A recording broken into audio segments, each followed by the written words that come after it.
Добро вечер, време за централното издание на Дневникот на К1. Овој дневник го започнуваме со информацијата дека на пристаништето во Солун пристигна шестиот и последен воз од инвестицијата на владата, вредна 25 милиони евра за обнова на возовите во железницата.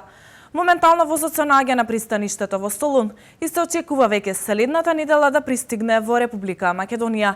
Оваа информација на својот Facebook профил ја објави министерот за транспорт и врски Владо Мисајловски. По настаните на денот се враќаме веднаш. Останете со нас. Во Основниот суд во Велес денеска продолжи судскиот процес во кој на тројца доктори им се суди за смртта на родилката Маја Кадиева и нејзиното бебе. Ке се гради нова градинка во село Ерџелија, Свети Николско. 310.000 евра се инвестирани во образованието во општина Велес во 2016 година.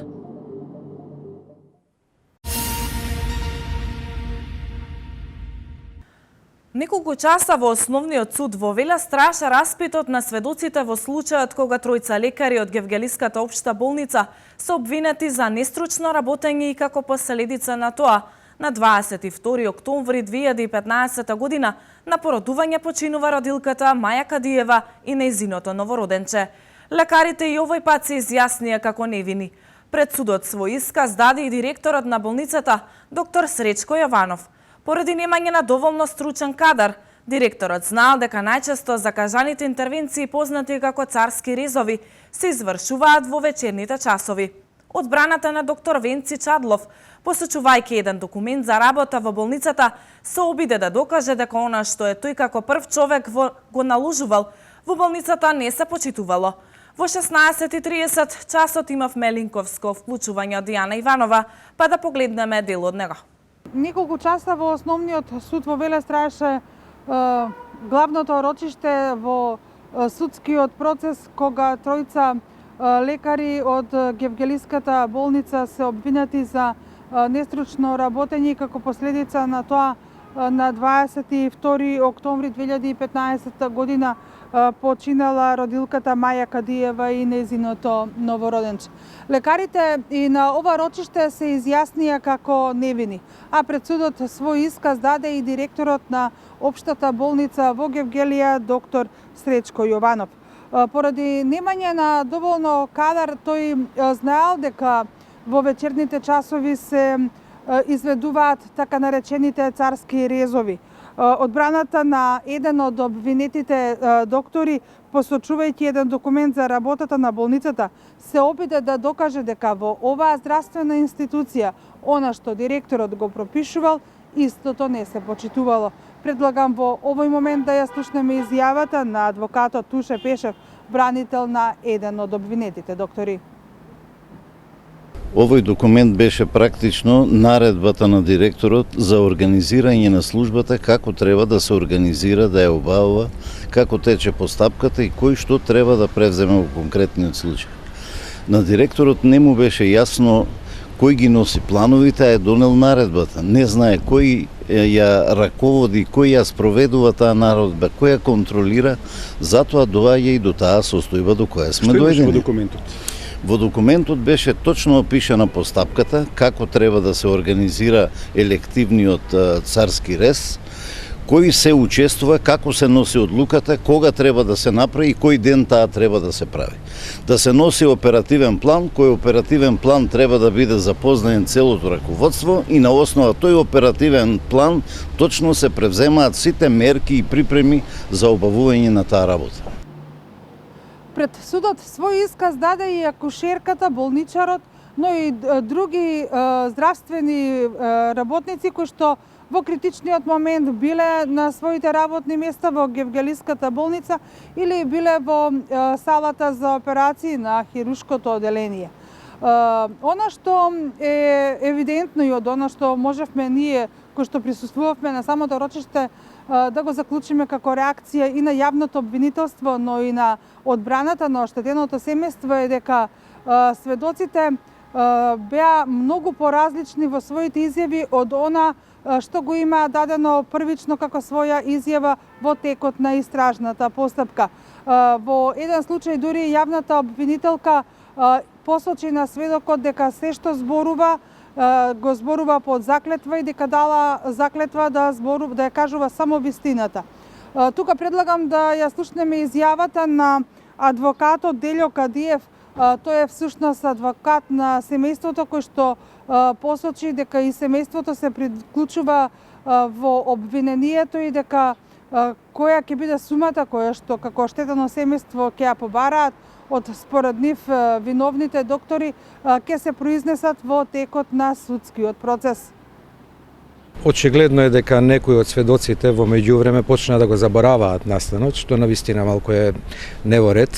Знаете, ние имаме од исказите што ги имаат дадено пред јавниот обвинител, дури некои отстапува од тоа што го имаа кажано. Секако сведочењето што денеска го кажуваат пред судот, но секако треба да поразмислат дека и тогаш биле упоменати дека давањето на лажен исказ представува кривично дело и дека се одговорни за тоа што го изјавиле пред јавниот обвинител во текот на истрагата. Дали денеска некои работи се заборавени со цел да се помогне на обвинетите, јас не можам да кажам, но секако треба да се одговорни за тоа што го зборуваат пред судот и да ценат дека сепак суд е институција пред која што се зборува вистина. Поради промена на судечкиот совет, денеска повторно свој исказ даде и сопругот на починатата родилка Димитрije Кадиев. Тој повтори дека неговата сопруга имала уредна бременост, немала никакви проблеми, а посочи дека самата таа самоиницијативно сакала второто породување да биде со царски рез. Смета дека правдата ќе испадне на виделина и дека докторите за кои што тој се сомнева дека се виновни ќе бидат казнети. Се надам дека ќе тера случајот како што почна, значи мене ми влева верба дека ќе се истера правдата до крај и се надам дека ќе се добиат заслужената казна. Впрочем, тоа докажува едно дека последното судење беше презакажено, пошто една од странките од обвинетите беше оправдано одсутен, мада знаеме дека не бил оправдано одсутен, меѓутоа кој бега, тој знаеме дека е крив. Така да се надам дека нема да имаат можност да многу време бегаат, пошто сигурно ќе ги стигне. Следното рочиште по овој случај судот го закажа за 2 март оваа година. Во село Реџелија Свети Николско ќе се гради нова детска градинка во која ќе бидат згрижени повеќе од 100 деца. Ова го најави градоначалникот Зоран Тасев, додавајќи дека ќе биде проширен капацитетот и на детската градинка Рахилка Гонева. Околу 100 дечиња од руралните средини ќе имаат можност да уживаат во благодетите кои ги нудат градинките, како институција која се грижи за најмладата популација. Станува збор за изградба на комплетно нова детска градинка во село Ерџелија Свети Николско. Ова го најави градоначалникот Зоран Тасев, додавајќи дека ќе биде проширен и капацитетот на детската градинка Рахилка Гонева. Ќе направиме доградба или проширување на капацитетот на детската градинка Рахилка Гонева со капацитет од 100 легла, меѓутоа ќе изградиме нова детска градинка во населеното место Ерџелија со капацитет помеѓу 50 и 100 легла, така да сите оние кои што гравитираат во тој крај ќе можат дечињата да ги сместуваат во оваа градинка, што е многу значаен проект. На овој начин ќе се задоволат потребите на родителите во околните населени места, а младите мајки полесно ќе можат да се вклучат на пазарот на трудот. Локацијата е веќе обезбедена и се работи на проектната документација, вели Тасев. Одредивме локацијата, зборуваме прво за локацијата, се работи на проектната документација, значи изработката на проектната документација, што е значено, тоа се наоѓа во населено место во кое што гравитираат и други населени места. Значи тука се Кадрифаково, тука е Мустафино, каде што комплетно ќе биде сервисирани обврските на граѓаните. Зголемувањето на бројот на деца кои се згрижени во детската градинка Рахилка Гонева се повеќе се должи на работното ангажирање на родителите. Се променува трендот децата да бидат чувани од бабите и дедовците. Освен згрижувачка, градинката има и воспитно-образовна компонента која нуди програма за рано учење и развој на децата и пружа тие да достигнат одредени стандарди во развојот и растот. Реализацијата на проектот е во соработка со владата на Република Македонија и Министерството за труд и социјална политика.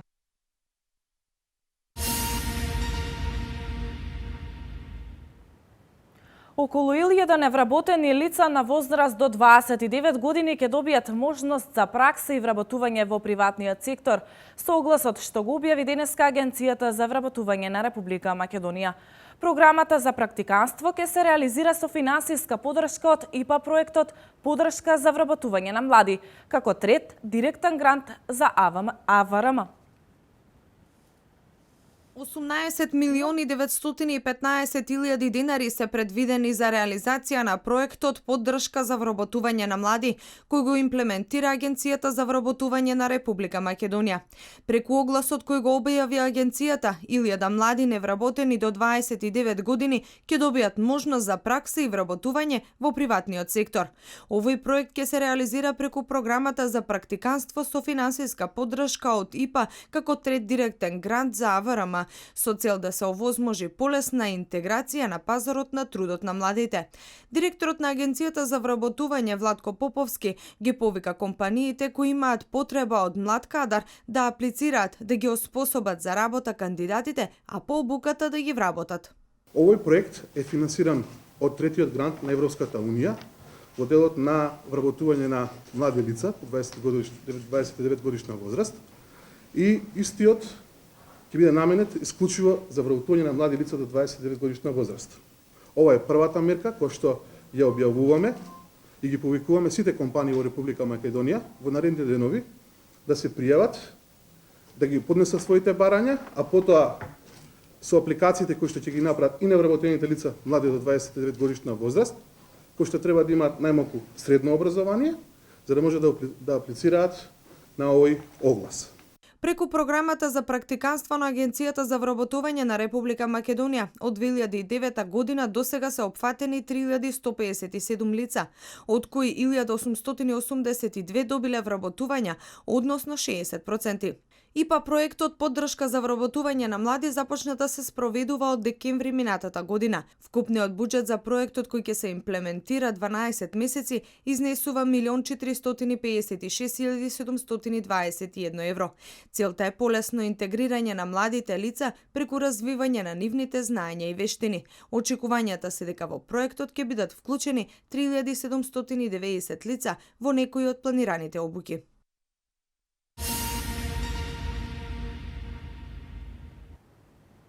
Од вчера започна пријавувањето на новото производство на тутун и ќе трае до 31 март. Земјоделците кои имаат намера оваа година да одгледуваат тутун, мора да имаат евидентен лист кој ќе се користи за склучување на договор со монополите за откуп на тутунот. Колешката Валентина Михајловска анкетираше дел од тутунопроизводителите. Тие се задоволни од цената и откупот и најавија дека и оваа година ќе одгледуваат тутун и ќе се пријават во ресорното министерство. Од 1 февруари до 31 март ќе трае пријавувањето на новото производство на тутун. Земјоделците кои имаат намера оваа година да одгледуваат тутун мора да имаат евидентен лист кој ќе се користи за склучување на договор со монополите за откуп на тутунот. Тутунопроизводителите задоволни од цената и откупот најавија дека и оваа година ќе одгледуваат тутун и ќе се пријават во ресорното министерство. Пред задоволни сме. Таа година многу сме задоволни. И од фирмата, и од родот имаше квалитет тутунот, убав тутун. Нормално сега скоро не по над 200 просек има. 220, 230. Задоволни сме во година. И поблаги би се фирмите оваа година. Помагат повише, мислим, одат према производители. Добро, оваа година супер е. Ја мислам, тројца сме скоро хектари и пол ќе садам. А со договори не може да добијам толку договор, немам толку земја, 5 декара. Ако откупуваат повише, добро, ако не, ќе биде малку потешко да сме заработили другата година. Дадовме тон денеска. Така? И вчера дадовме тон.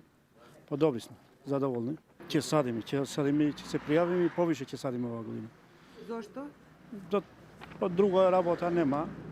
Има пари од тутунот. Пријавувањето се врши во Министерството за земјоделство, шумарство и водостопанство, односно подрачните единици, каде што е местото на живење на производителот, независно од местото на површините со тутун. Според типови и количества кои ќе се внесуваат во регистарот на земјоделските стопанства, земјоделците треба да добијат евидентен лист за производство со сите катастарски парцели на кои ќе садат тутун. Оваа година тутунот е со висок квалитет, а истиот се откупува по цена од 194 денари.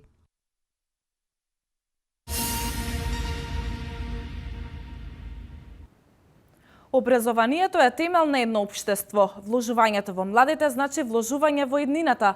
Затоа општина Велес работи неуморно на подобрување на условите во сите образовни институции. Со тоа што 310.000 евра изминатата 2016 година се инвестирани на ова поле во општина Велес. Валентина Михајловска ги има деталите. Само во 2016 година на полето на образованието, општина Велес реализираше низа проекти самостојно или партнерски, за кои беа инвестирани околу 310.000 евра. Локалната самоуправа неуморно работи на подобрување на условите во сите образовни институции, а вложувањето во младите значи вложување во иднината. 2016 година Коле Неделковски доби нова фасада. Проект вреден 2,8 милиони денари. Спортската сала се постави нов систем за ладење и за грејење. Целокупниот зафат во кој беа вклучени помални инвестиции изнесуваше скоро 1,6 милиони денари. Целосно ново основно училиште изградено во Сливник. За овој проект беа инвестирани околу 5,3 милиони денари. Во однос на енергетската ефикасност, поставени се нови ПВЦ прозори во дел од училниците на Општинското основно училиште Блаже Конески, како и набавка на нов парен котел во Свети Кирил и Методи. Освен училиштата, да не го заборавиме и ученичкиот дом Лазар Ларавски, каде што престојуваат учениците од другите општини. Во изминатиот период таму се реконструирани терасите, во спалните соби, набавени се нови душици за сите легла. Градоначалникот истакна дека во 2017 година за 2,5 пати е зголемен буџетот на образованието, кој е проектиран на 15 милиони денари, од кои 6,6 милиони се наменети за инвестиции, а останатите за реализација на други проекти во образованието. Веќе започна реконструкција на дел од училиштето во село Клуковец. Само да ве потсетам дека со помош на Министерството за образование се изврши целосна реконструкција на гимназија Кочо Рацин, на основното училиште Свети Кирил и Методи. За двата проекти се потрошени повеќе од 37,5 милиона денари. Целосно е реконструирана котларата во Димитрije Чуповски. Реновираниот топловоден систем овозможни подобри услови за настава на 1600 средношколци. Ова е начинот на кој ќе продолжиме и во иднина, со цел обезбедување на поквалитетно образование и напредок на младите, потенцираше Чадиев.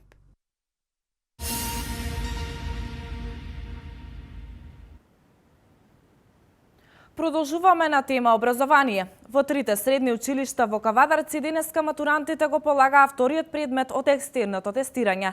Истото заврши без проблеми за 379 ученици. Прелиминарните резултати учениците ќе ги добијат на 7 февруари.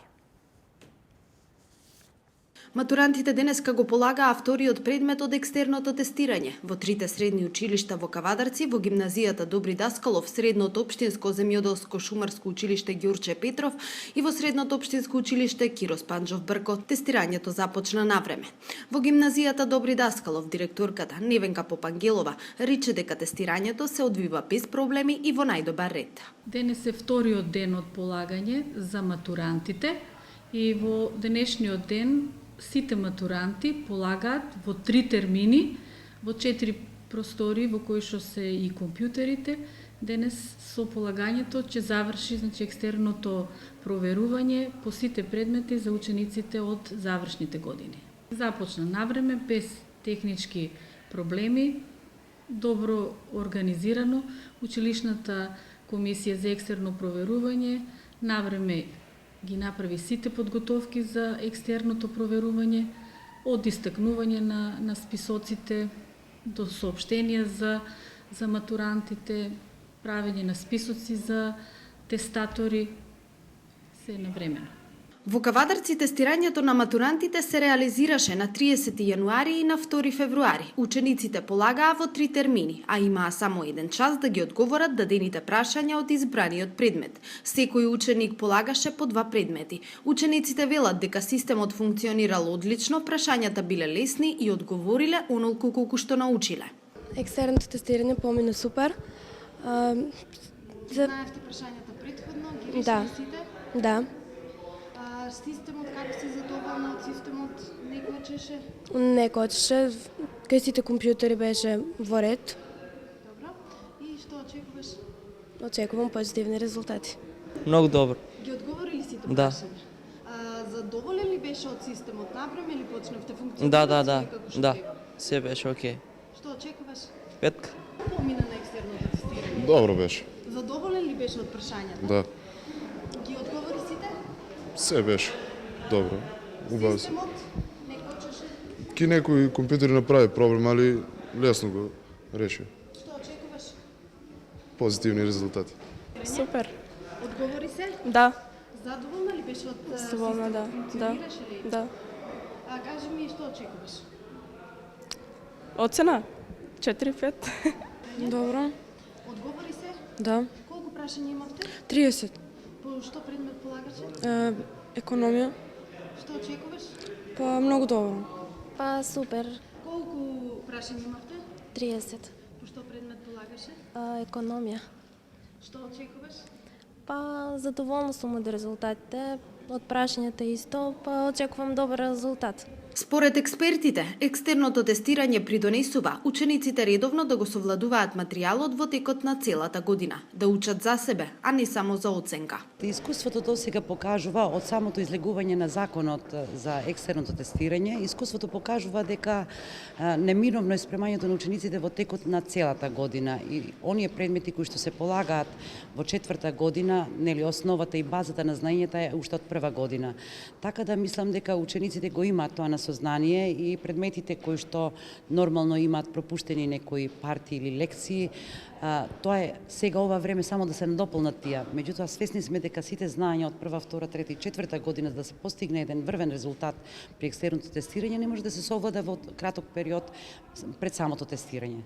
Во кавадаречките училишта полагаа вкупно 379 ученици, од кои во гимназијата беа тестирани 198 матуранти од сите профили, гимназиско правен и економски техничар. 141 матуранти од 3-годишно и 4-годишно образование се тестираа во средното општинско училиште Кирос Панџов Брко и 40 матуранти беа тестирани во земјоделско-шумарското училиште Ѓорче Петров.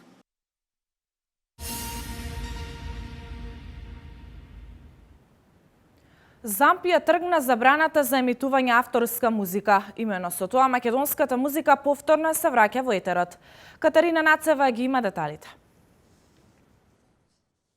По одржаната седница на Советот на ZAMP на 1 февруари, на која се расправаше и одлучуваше, едногласно беше донесена одлука да се стави вон сила забраната за јавно емитување авторски музички дела од репертоарот на ZAMP, која беше донесена со одлука на Собранието на ZAMP на 17.9.2016 година. Со оглед на тоа што истекоа сите законски рокови да започне со работа ново формираното здружение СОКОМ МАП, надминати се сите опасности кои се закануваа да го обезвреднат авторскиот труд, авторските права и музичките дела на авторите од земјава, ZAMP ги известува трговските радиодифузни друштва дека од 3.2.2017 година може да продолжат со јавно емитување на музички дела од репертоарот на ZAMP, стои во соопштението испратено до медиумите. Согласно договорите на реципроцитет и колективните организации СОКОј Србија, САЗА Словенија, РАМ Црна Гора, АМУС Босна и Херцеговина и Рико Паблишинг, лиценциран партнер на групацијата Universal Music Publishing за териториите на Србија, Македонија, Црна Гора и Босна и Херцеговина, исто така ја ставаат вон сила и нивната забрана за емитување на авторски музички дела по пат на радиодифузно емитување од нивниот репертоар, стои во соопштението од ZAMP.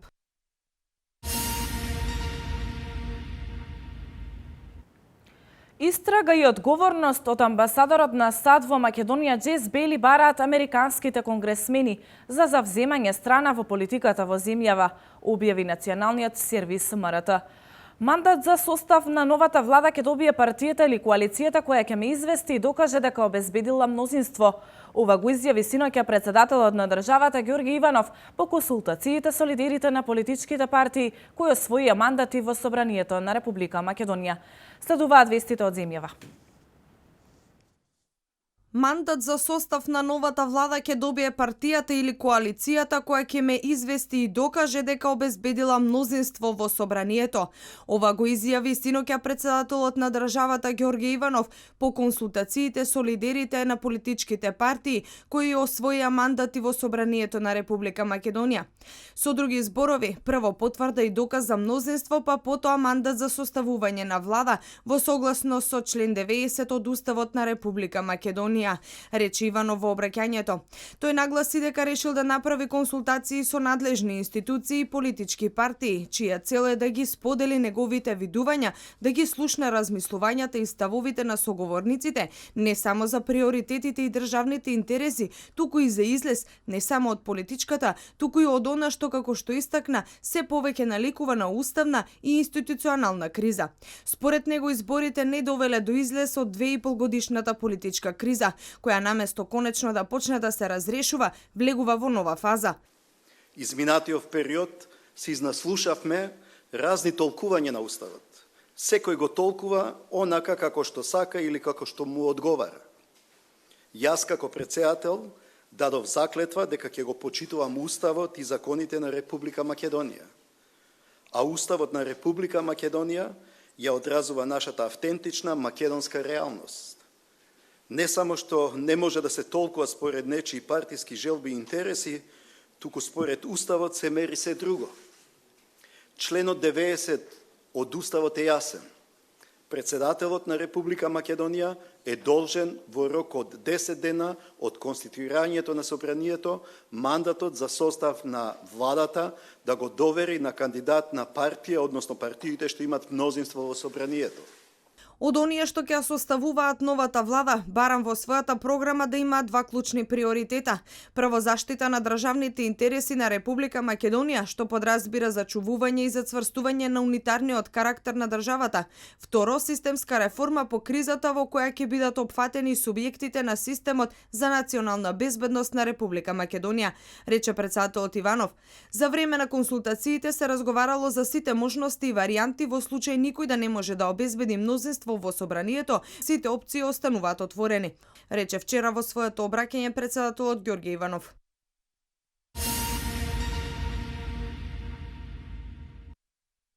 Истрага и одговорност од амбасадорот на Соединетите Американски држави во Македонија Джес Бејли бараат американски конгресмени за заземање страна во политиката во земјава, објави националниот сервис Македонска радиотелевизија. Конгресмените покренале истрага за активно мешање на Бејли во Македонија и моделирање на медиумите и цивилното општество на пристрасен начин кон партиите, медиумите и невладиниот сектор на централната левица, над оние на централната десница. Конгресменот од Нью Џерси Кристофер Смит за МРТ изјавил: "Испративме писмо на 17 јануари на амбасадорот Бејли и не добивме одговор. Поминаа 2 недели иако очекувавме одговор за неколку денови. Многу сме разочарани поради тоа. Ова отвора прашање дали пари финансирани од САД отишли или не до Сорос под надзор на американскиот амбасадор, кој што зазел страна. Јас сум председавач на Комитетот за соработка со ОПСЕ, шеф сум на делегацијата на овие парламентарни собранија.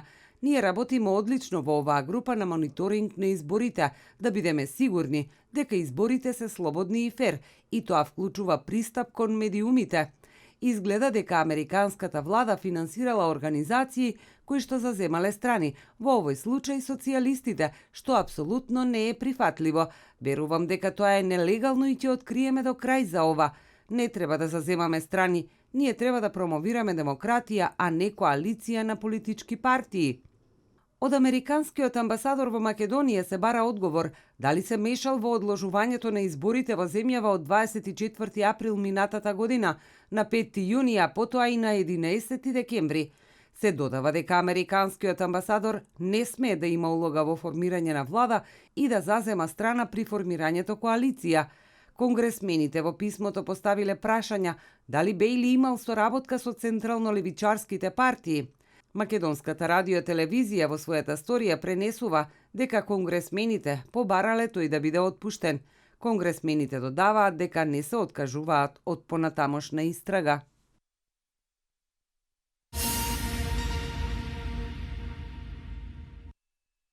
Анализа за утврдување на состојбата на имплементирање на законот за исплатени пензии и состојбата во однос на осигуреници за кои членството во вториот столб не е поволно, врз основа на кој што ќе предложи измени за законите за задолжително капитално финансиско пензионирање, пензиско и инвалидско осигурување, како и за исплата на пензии и пензиски надоместатоци, се спроведуваат од страна на Министерството за труд и социјална политика во соработка со Агенцијата за супервизија на капиталното финансиско пензиско осигурување и Фондот за пензиско и инвалидско осигурување на Македонија, информира од Министерството на денешната средба со новинарите. За 2 недели треба да излезе анализа на работната група за воочени состојби кај категории на осигуреници кои се доброволни членови, кои во моментот на зачленување имале над 40 години возраст и пензиски стаж повеќе од 5 години, како и членови кои нивен прв работен однос започнал на 1 јануари 2003 година, а имале стаж и предходно, како и членови кои го смениле статусот на осигуреници од работник во полицаец и обратно, и лица кои не се опфатени со членување, а инсистираат да се зачленат, информираат од Министерството за труд и социјална политика.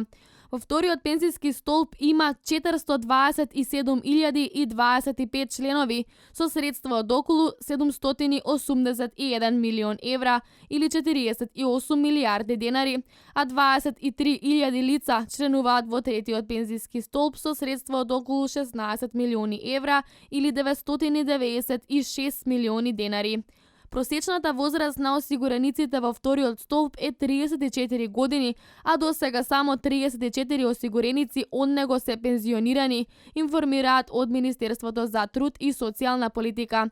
Направена анализа во 2007 година од започнувањето на имплементација на вториот столб и утврдено е дека за некои осигуреници кои доброволно се зачленување во вториот столб не е поволно да бидат во него, имајќи ја предвид нивната возраст и стаж, а од МАПАС биле контактирани со цел да им се укаже дека нивното членство во вториот столб не е во нивен интерес и уште еднаш да ја разгледаат нивната одлука, информираат од Министерството за труд и социјална политика. Но и покрај сите превземени мерки, како што посочија од Министерството за труд и социјална политика, постојат осигуреници, особено во повозрастна возраст, чие зачленување во вториот пензиски столб не е во нивни интерес.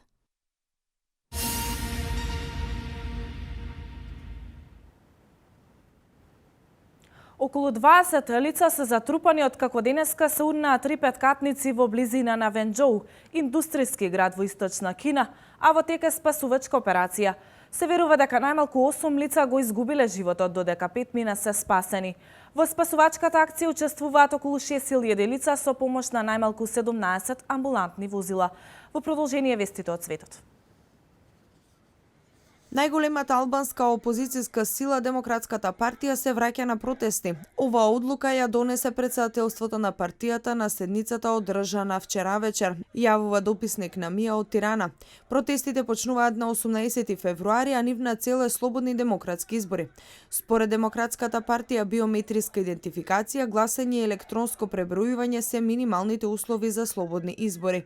Да ја заштитиме слободата, за да избереме и да потврдиме решително за да го заштитиме гласот, апелираше лидерот на ДП Љулзим Баша. Според него, само со храброст и одлучност може да се врати власта кај народот, а слободни избори се главен услов за започнување преговори на Европска Унија со Албанија. Инаку претседателот Бујар Нишани со указ парламентарните избори ги закажа на 18 јуни годинава. Граѓаните на изборите ќе треба да изберат 140 пратеници за новиот законодавен дом.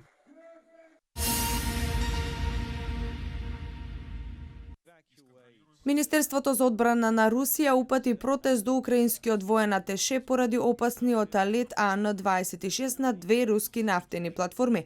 Во соопштението е наведено дека поради настанатата ситуација Министерството за одбрана го повикало воениот атеше на амбасадата на Украина и му врачило протестна нота. На украинскиот воен аташе му е врачен протест на Министерството за одбрана на Русија во врска со акцијата на украинската страна, во текот на која украинскиот авион Ан-26 на 1 јануари во 11:30 до 12 часот извршил две опасни прелетувања над руските платформи Таврида и Крим-1 на мош немала висина, што создало закана за безбедност на нивниот персонал и опрема, изјави официјалниот представник на Министерството за одбрана Игор Конашенков.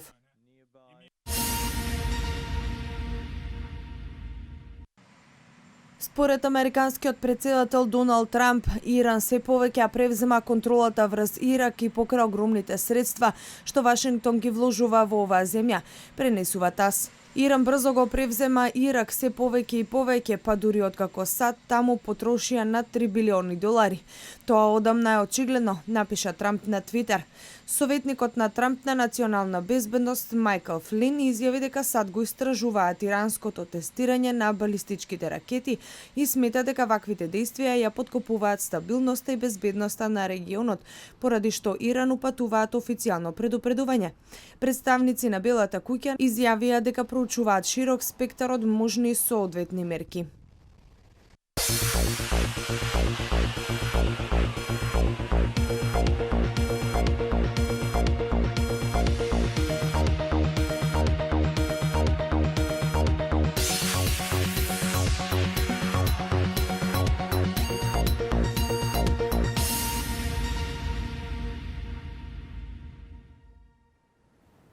Карпош Соколи загуби на домашен терен од Куманово во рамки на Библ лигата, а резултатите од НБА лигата и деталите за вестите од спортот во продолжение. Македонската кошаркарска федерација и организаторот Лимак Холдинг одлучија Купот на Македонија 2017 да се одржи во Кавадарци во спортската сала Јасмин од 17 до 19 февруари. Лимак Холдинг искажува особена благодарност до кошаркарскиот клуб Фени Индустри за поддршката во организацијата на Купот на Македонија во Кавадарци, за отстапувањето на салата и за поддршката околу судскиот и безбедносниот дел од организацијата. Купот се игра, ние сме организатори на Купот, преварување кој ќе трае од 17 до 19 февруар. Сакам да ја поканам цела кавадаречка македонска јавност со тоа што ќе биде добар спектакл, каде ќе има многу изненадувања и мислам дека вреди да се дојде да се погледнат тие што се надпревари во Купот на преварувањето. Па ние ќе се покажеме како добар организатор на Купот и мислам дека ќе се покажеме во најголемо светло, каде што по мое видување можеме и да го нападнеме Купот за да го освоиме.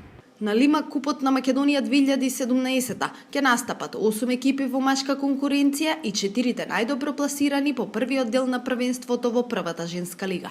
Четвртфиналните надпревари ќе се играат во еден ден. И тоа со надпреварувачки броеви во кои МЗТ Скопје и Карпош Соколи ќе бидат дел од привилегираната група од 4 клуба заедно со првопласираните две од првиот дел од сезоната, а тоа се екипите на Работнички и на Фени Индустри. Женскиот ракометен клуб Вардар, македонскиот шампион, во сабота ќе го одигра својот прв надпревар на домашен терен против француски Мец во главната фаза од Лигата на шампионите. Досега во групата 1 избраничките на Давид Девис Камара се наоѓаат на првата позиција на табелата со освоени 9 бода. Тренерот смета дека секој надпревар е тежок. Францускиот тим е квалитетен и игра добра одбрана. Надпреварот во спортскиот центар Јане Сандански во Скопје ќе се одигра во сабота во 17 часот и 30 минути. Карпош Соколи по речиси 3 месеци загуби на домашен терен и тоа од Куманово со 101-106 во рамки на Библ лигата. Избраниците на Драган Николич не можеа да се носат со играта на расположените шутери на Куманова. Мијатовиќ со 27 поени, Јанески со 18 и Караколев со 16 беа најрасположени кај Куманова. Кај Карпош Соколи тоа беа Бојан Трајковски со 25 поени, Соколов постигна 16. Кошаркарите на Мајами ја совладаа екипата на Атланта со 116-93. Словенецот Горан Драгич одигра уште еден одличен надпревар, постигнувајќи 27 поени. Дион Вејтерс додаде 20, а Вајтсайд оствари нов дабл-дабл, 18 поени и 18 скокови за продолжување на најдолгата активна победничка серија во НБА во моментов.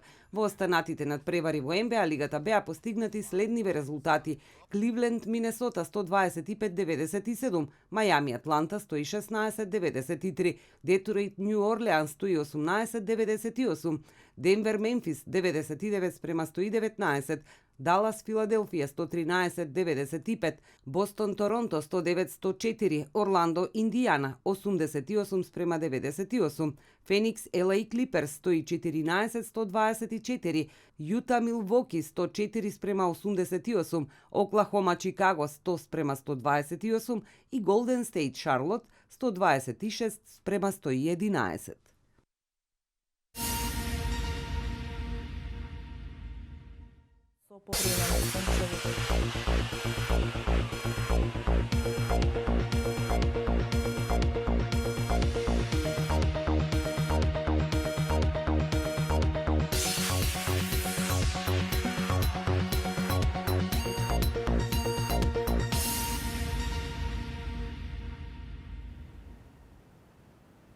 Денеска имавме променливо облачно време со повремени сончеви периоди.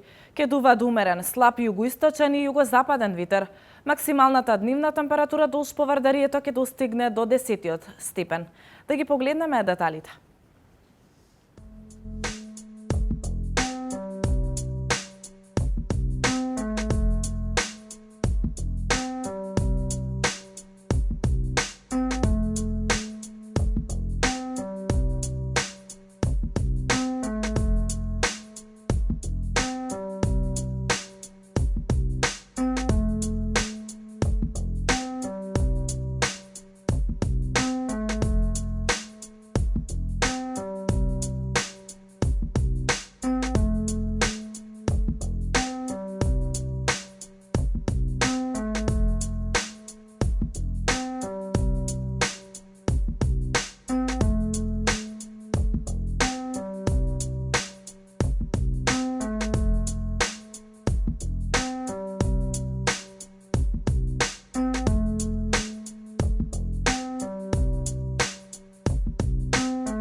Ви благодарам за вниманието. Ова е последното информативно издание за денес. Имете пријатна вечер со програмата на К1.